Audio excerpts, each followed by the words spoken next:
A graça e a paz, meus amados queridos irmãos e irmãs em Cristo. Tudo bom? Então, vamos dar sequência aí ao vídeo. Vamos lá, sem muitas delongas, né? É a segunda parte, né, dos ensinos de a verdadeira igreja e a falsa igreja, né?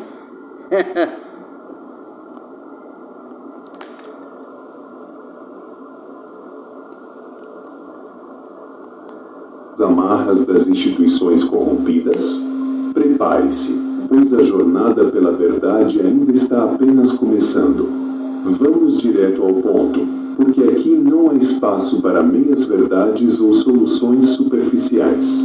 Como escapar dessas armadilhas que se disfarçam de santidade, mas que na verdade são laços bem planejados para prender sua alma? A resposta é simples, embora não seja fácil. Você precisa despertar. Despertar do torpor espiritual em que muitos vivem, acordar para a realidade de que ser cristão não significa seguir homens, instituições ou tradições humanas. Ser cristão significa seguir Cristo. E isso exige coragem, discernimento e uma profunda transformação interior. O primeiro passo é reconhecer o problema. Sim, reconheça que pode estar sendo manipulado. Isso dói, eu sei. Ninguém gosta de admitir que foi enganado, especialmente quando envolve algo tão íntimo quanto sua fé. Mas esse é o primeiro passo rumo à liberdade. Abra os olhos para as contradições, para as distorções, para as mentiras que estão sendo vendidas sob o manto da religião. Na carta escrita pelo apóstolo Paulo aos Efésios, capítulo 5, versículo 11, está escrito assim: E não tenhais comunhão com as obras infrutuosas das trevas, mas antes condenai-as. Condenar aqui não significa apenas rejeitar, significa identificar, expor e se afastar. Se você está cercado por falsos ensinamentos e livros corruptos, é hora de tomar uma decisão, ou permanecer naquela situação, ou buscar algo maior. O segundo passo é voltar às Escrituras. Não às interpretações prontas que lhe são dadas no púlpito, mas a Bíblia em sua forma pura, original e completa. Leia, estude, medite e peça discernimento ao Espírito Santo. Não aceite nada como verdade absoluta sem antes confrontá-lo com a palavra de Deus. No livro de Atos dos Apóstolos, capítulo 17, versículo 11, encontramos um exemplo glorioso. Os bereanos eram conhecidos por examinar diariamente as Escrituras para verificar se o que ouviam estava alinhado com a verdade. Eles não aceitavam cegamente o que lhes era ensinado, eles buscavam confirmar. Essa deve ser sua postura também. Pegue sua Bíblia, abra-a e comece a questionar. Será que tudo o que lhe dizem está fundamentado nas palavras inspiradas por Deus? Ou será que boa parte disso é invenção humana? O terceiro passo é desenvolver um relacionamento pessoal com Deus. Pare de depender de intermediários. Pare de colocar pastores, bispos ou apóstolos entre você e o Criador. Deus não precisa de mediadores humanos para falar com você. Só Cristo. Ele já enviou o único mediador necessário, Jesus Cristo. No Evangelho do apóstolo João, capítulo 14, versículo 6, Jesus disse claramente assim: Eu sou o caminho, e a verdade, e a vida. Ninguém vem ao Pai senão por mim. Repare, ninguém vem ao Pai senão por mim. Não há necessidade de líderes humanos para acessar a presença de Deus. Sua oração não precisa ser validada por ninguém. Seu relacionamento com Deus é único, pessoal e intransferível. Mas o que acontece? Por que as pessoas vão buscar líder e religião? Porque elas acham assim... A palavra fala de líderes, né? Mas ela não entende o conceito de líderes, de pastores, de bispos, tudo isso aí, né? Aí ela acha que se a gente falar, que nem ele está falando aí, que nós somos anticristos.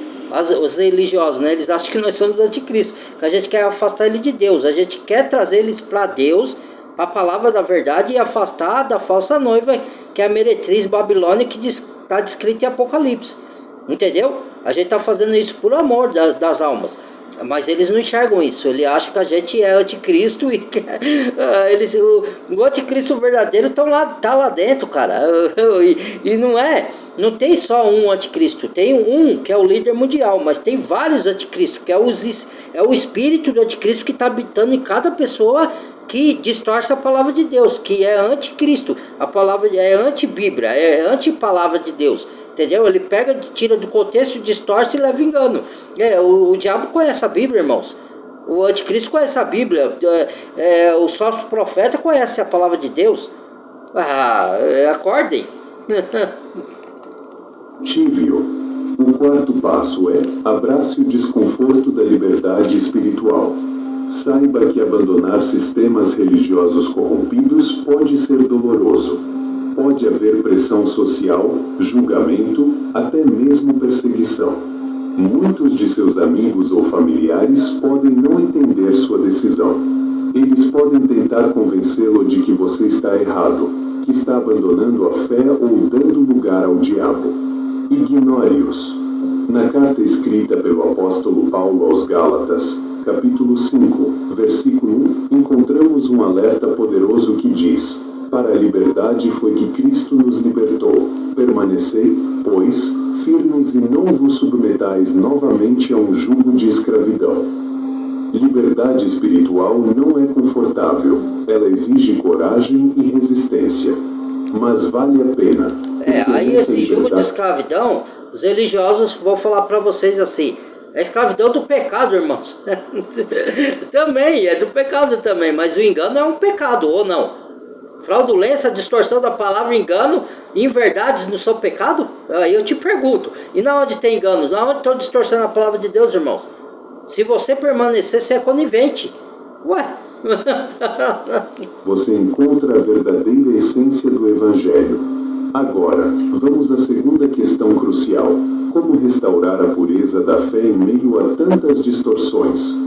Bem, essa é uma tarefa que começa dentro de cada indivíduo e se expande para a coletividade.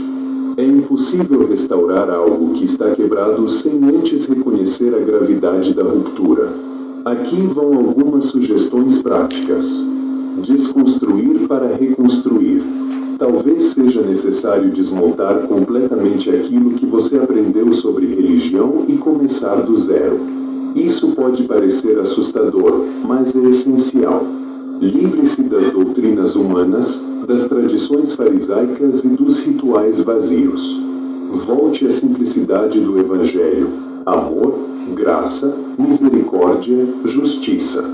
No Evangelho do apóstolo Mateus, capítulo 23, versículo 23, Jesus critica os fariseus por negligenciar o mais importante da lei: a justiça, a misericórdia e a fé. Esses valores devem ser o centro da sua fé, não rituais externos. Busque uma comunidade autêntica. Encontre pessoas que compartilhem dessa busca pela verdade, que estejam dispostas a questionar e crescer juntas. Um grupo pequeno, comprometido e genuíno pode ser muito mais impactante do que uma multidão hipócrita. Na carta aos Hebreus, capítulo 10, versículo 24, está escrito assim: e consideremo-nos uns aos outros para nos estimularmos ao amor e às boas obras. Encoraje-se mutuamente a viver de acordo com os princípios de Cristo, sem medo de confrontar os erros uns dos outros. Pratique o que se prega. Chega de discursos bonitos que não se traduzem em ações. A fé cristã é prática, tangível, visível. Ela se manifesta no cuidado com os pobres, na defesa dos oprimidos, na promoção da justiça. Na carta do apóstolo Tiago, capítulo 2, versículo 17, está escrito assim: assim também a fé, se não tiver obras, é morta em si mesma. Não basta falar sobre amor, é preciso amar. Não basta falar sobre justiça, é preciso agir. Por fim, chegamos à terceira e talvez mais importante pergunta: como viver uma vida autenticamente cristã, livre das amarras das instituições corrompidas? A resposta é radical: viva como Cristo viveu. Viva com simplicidade, humildade e compaixão. Rejeite o status, o poder e a riqueza que o mundo oferece. Busque servir, não ser servido. No Evangelho do Apóstolo Marcos, capítulo 10, versículo 45, mais bem-aventurado é dado que receber. Assim, pois o Filho do Homem também não veio para ser servido, mas para servir e dar a sua vida em resgate por muitos. Esse deve ser o modelo de vida de todo cristão. Mas lembre-se, viver assim não é fácil. Você será incompreendido, criticado e até ridicularizado. Muitos dirão que você está fora do caminho certo, Com que certeza. está abandonando Vai a acontecer fé. isso mesmo. Deixe-os falar.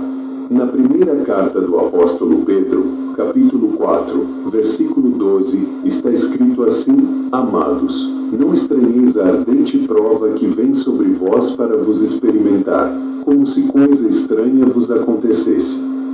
Essa jornada é para os corajosos, para aqueles que estão dispostos a pagar o preço da autenticidade. Então, quer continuar nesse diálogo? Quer explorar ainda mais profundamente o que significa ser um seguidor de Cristo em um mundo cheio de enganos e corrupção? Pois saiba que está apenas a ponta do iceberg. Ainda temos muito mais a desvendar. Mas, para que mais pessoas possam acompanhar esse estudo, cabe a cada um de nós compartilhar o vídeo. Vamos falar de algo terrível à profundidade do engano. Quando os sistemas religiosos corrompidos se tornam uma espécie de anti-reino de Deus. Continuemos, pois ainda estamos apenas arranhando a superfície desse tema crucial. A verdade é que esses sistemas religiosos corrompidos não são apenas instituições falhas ou líderes equivocados. Eles são, em muitos casos, uma espécie de anti-reino de Deus. Eles operam verdade. como o oposto exato do propósito divino, promovendo divisão onde deveria haver unidade, egoísmo onde deveria haver amor, controle onde deveria haver liberdade.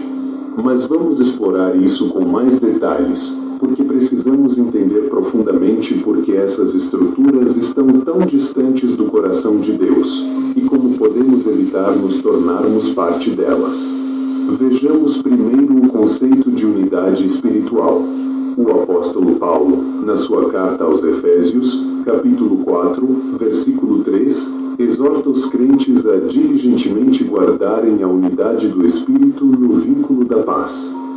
O que vemos hoje, porém, são igrejas e denominações fragmentadas, competindo entre si, pregando mensagens contraditórias e até mesmo demonizando uns aos outros. Aí, ó. Em vez de serem luz para o Carnalidade. mundo, elas se transformaram em fontes de confusão e divisão. Babilônia, confusão. Será que Deus aprova essa mentalidade Abre os olhos sectária? espirituais, Será irmão. que ele sorri ao ver seus filhos se atacando mutuamente em nome de doutrinas humanas? Olha. E aqui está o grande paradoxo. Esses Olha. sistemas religiosos frequentemente usam a linguagem da unidade, mas suas práticas promovem exclusão.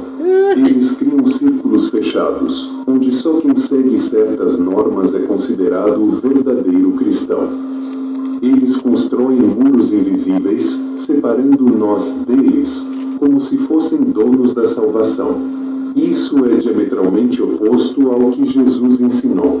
No Evangelho do Apóstolo João, capítulo 17, versículo Evangelho 21, de Jesus fariseu. orou ao Pai dizendo: para que todos sejam um, assim como tu, ó Pai, o és em mim e eu em ti.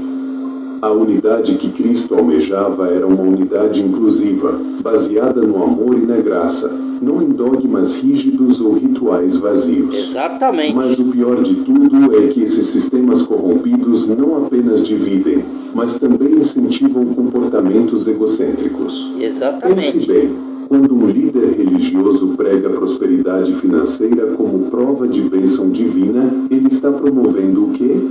Ganância, avareza, individualismo. Essa mensagem nada tem a ver com o Evangelho de Jesus, que pregava o sacrifício, a renúncia e o cuidado com os outros. No Evangelho do Apóstolo Mateus, capítulo 6, versículo 19, Jesus adverte claramente quando diz: não ajunteis tesouros na terra, onde a traça e a ferrugem consomem, e onde os ladrões minam e roubam. Ele não estava falando apenas de riquezas materiais, mas de todo tipo de apego que desvia nosso foco de Deus e dos outros.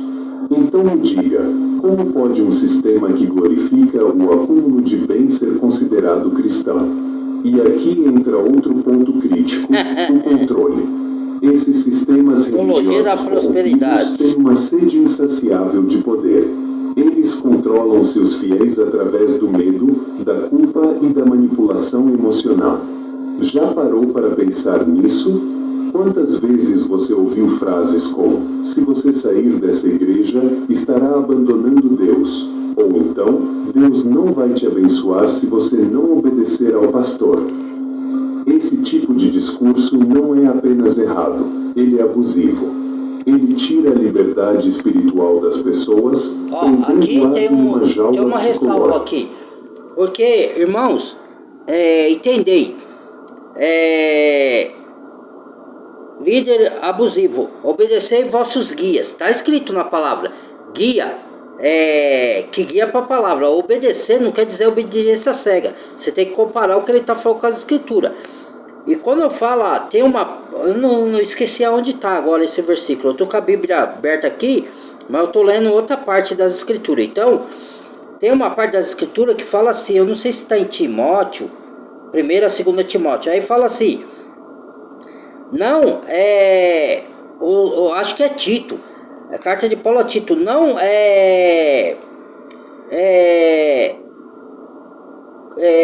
pegar imposições por força à pessoa, como se tivesse domínio sobre a herança de Deus, entendeu? É por amor, entendeu? Então você não tem que pôr controle sobre ninguém. Os líder que eu falo não é de denominação, tá? É o guia que guia para a palavra. Ele não pode impor autoridade sobre ninguém. Ele pode dirigir com amor. Ele pode ser igual Moisés. Moisés era o guia do povo lá do Israel, mas ele punha as leis de Deus. Ele falava a lei de Deus. Aquele que não queria obedecer saía fora, entendeu? E só que ele não obrigava. Falou, aqui a gente vive assim, segundo a lei de Deus. Você não quer viver segundo a lei de Deus, pode ir embora, entendeu? Então é assim, você não pode obrigar ninguém, entendeu? Você não pode ter domínio sobre a herança de Deus, porque as pessoas são a herança de Deus, entendeu? Aquelas que crê, lógico, né? Quem não crê é outra história. Então vamos lá, vamos dar sequência aí. No livro de Gálatas, capítulo 5, versículo 1, o apóstolo Paulo nos lembra novamente, quando diz: para a liberdade foi que Cristo nos libertou. Permanecei, pois, firmes e não vos submetais novamente a um jugo de escravidão. Liberdade, meu amigo, é a essência do Evangelho. Qualquer sistema que cerceie a sua capacidade de pensar, questionar e decidir por si mesmo é incompatível com o reino de Deus. Mas vamos falar agora sobre algo ainda mais desconfortável: a hipocrisia institucionalizada. Muitos desses líderes religiosos vivem de aparências. Eles pregam moralidade enquanto praticam imoralidade. Eles condenam o pecado nos outros, mas escondem seus próprios pecados debaixo do tapete. Quantos escândalos já presenciamos envolvendo pastores, bispos e apóstolos? Adultério, corrupção financeira, abuso de poder e, no entanto, eles continuam pregando como se nada estivesse errado.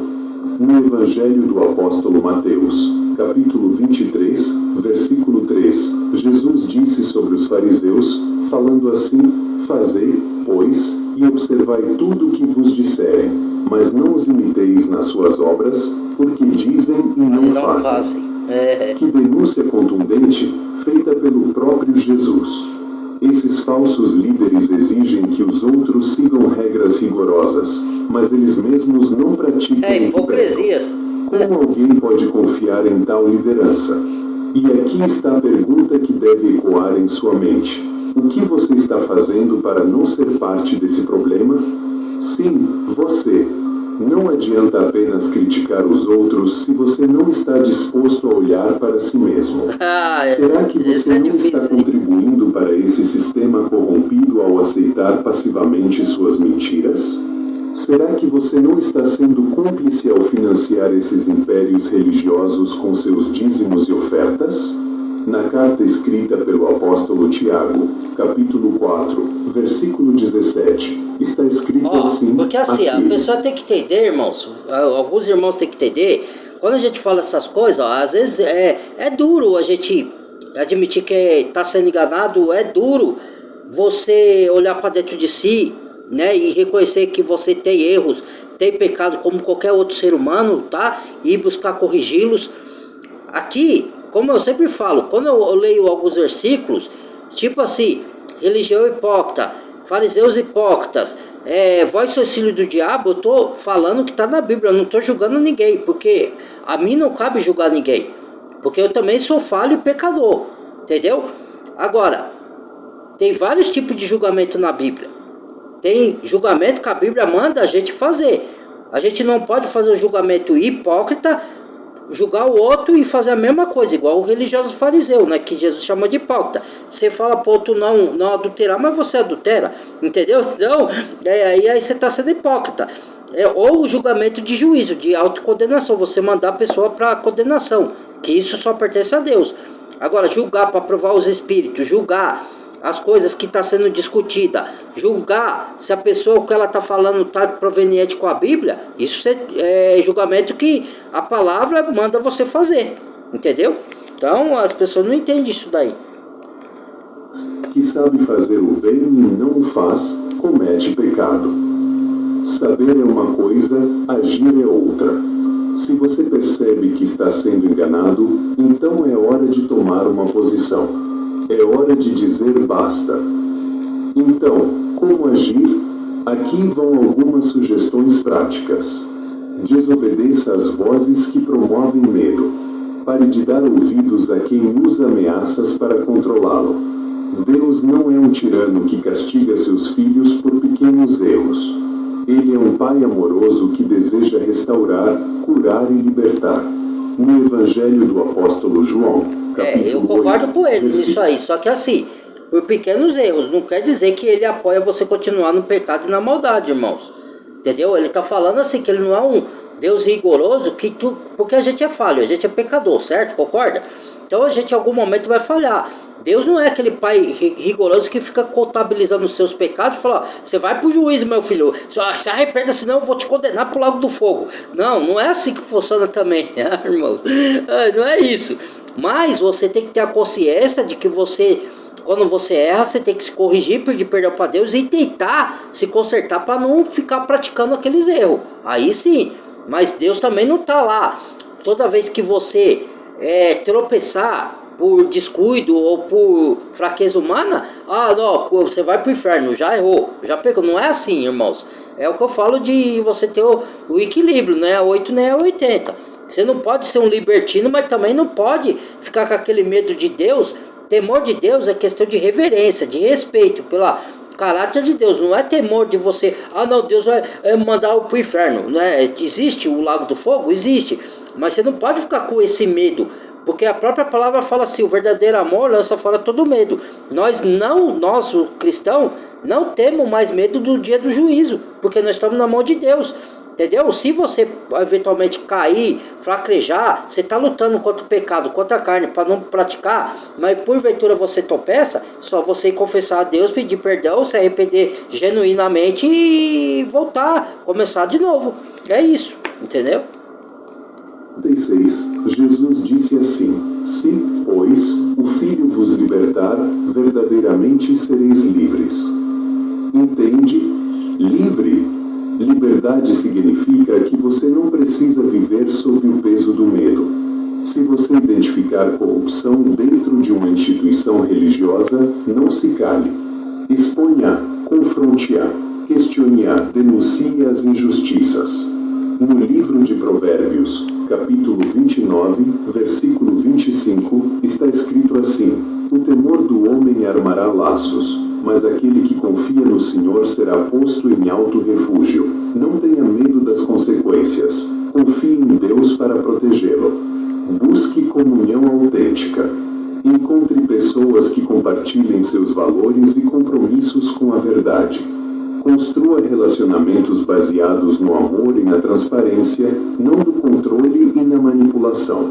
Na carta do apóstolo Paulo aos Hebreus, capítulo 10, versículo 25, somos instruídos a considerar uns aos outros para nos estimularmos ao amor e às boas obras. Essa é a essência da vida cristã. Mas, acima de tudo, lembre-se de que seguir a Cristo não é sobre pertencer a uma instituição, ou seja, uma igreja, mas sobre viver os princípios do reino de Deus. É sobre amar, servir, sacrificar. É sobre ser luz no meio das trevas, justo no meio da corrupção. Aleluia. No Evangelho do apóstolo Mateus, capítulo 5, versículo 14, Jesus disse assim: Vós sois a luz do mundo. Não se pode esconder uma cidade edificada sobre um monte. Por esse motivo, não permita que as trevas desses sistemas evangélicos corrompidos apaguem a luz que há em você. Chegamos ao ponto final desta nossa conversa, mas não ao fim da jornada. A verdade é que você, caro ouvinte, está diante de uma escolha crucial. Você pode continuar sendo parte desses sistemas religiosos corrompidos, aceitando passivamente suas manipulações, distorções e abusos, ou pode dar um passo corajoso em direção à verdadeira liberdade espiritual. Mas entenda uma coisa, essa decisão não é apenas sobre você. Ela impacta aqueles ao seu redor, sua família, seus amigos, sua comunidade. Quando você decide buscar a verdade e viver uma fé autêntica, você se torna uma luz no meio das trevas. Você se torna um exemplo vivo do que significa seguir a Cristo de maneira genuína. Se você frequenta essas igrejas ou grupos que pregam prosperidade financeira como prova de bênção divina, que exploram seus fiéis emocional e financeiramente, que promovem medo e controle em vez de amor e liberdade, eu lhe faço um apelo sincero: acorde. Abra os olhos para o engano. Volte às Escrituras. Busque um relacionamento pessoal com Deus, íntimo com o Pai, livre de intermediários humanos. Lembre-se de que o Evangelho de Jesus não é sobre acumular riquezas, mas sobre servir com humildade. Não é sobre construir impérios, mas sobre amar incondicionalmente. No Evangelho do apóstolo Mateus, capítulo 6, versículo 24, Jesus nos ensina dizendo assim: Ninguém pode servir a dois senhores, porque ou há de odiar a um e amar o outro, ou se dedicará a um e desprezará o outro. Não podeis servir a Deus e às riquezas. Qual será o seu senhor? Essa é a pergunta que deve ecoar em sua mente. Agora, gostaria de fazer um pedido especial a você. Este vídeo foi criado com muito cuidado e dedicação para ajudá-lo a refletir sobre essas questões profundas. Se ele trouxe alguma luz ao seu entendimento, compartilhe-o com outras pessoas, principalmente aquelas que você ama. Ajude-nos a alcançar mais almas sedentas para obter a verdade. Inscreva-se no canal, ative as notificações para não perder nenhum conteúdo importante e deixe o seu gostei para fortalecer nossa missão. Além disso, deixe um comentário com suas dúvidas, reflexões ou sugestões. Seu feedback é essencial para que continuemos produzindo conteúdos relevantes e transformadores. E saiba que cada ação sua, seja um compartilhamento, um comentário ou até mesmo uma oração, contribui para que mais pessoas possam despertar para a verdade. Para encerrar, quero deixar um versículo que resume tudo o que discutimos aqui hoje, que está no Evangelho do apóstolo João, capítulo 8, versículo 32, onde Jesus diz assim: E conhecereis a verdade, e a verdade vos libertará. Sim, a verdade liberta. Ela liberta a escravidão do medo, da manipulação, da hipocrisia. Ela nos conduz a uma vida autêntica, cheia de propósito e intimidade com Deus. Que esse versículo ressoe em seu coração e o inspire a buscar sempre a verdade, custe o que custar. Que Deus te abençoe nessa jornada. Até a próxima. Amém. Muito obrigado, em nome de Cristo. Isso aí, irmãos. Encerramos aqui, né? Que Deus abra os olhos espirituais das pessoas que ainda não acordaram, né? Para a verdadeira fé, para a fé genuína, intimidade com o Pai, verdadeira, sem religiosidade, né? É isso aí. Então, esse foi o vídeo, né? Compartilhe, deixa o like ou dislike se não gostou. Badale o sininho de todas. Verifique as inscrições para ver. Se não tiver inscrito, reescreva de novo, porque pode ser que o YouTube não esteja notificando a vocês os vídeos que eu estou postando, tá bom? E muito obrigado e bem-vindo a novos inscritos, tá bom? Deus abençoe e amo todos vocês em Cristo Jesus. Até o próximo. Fui.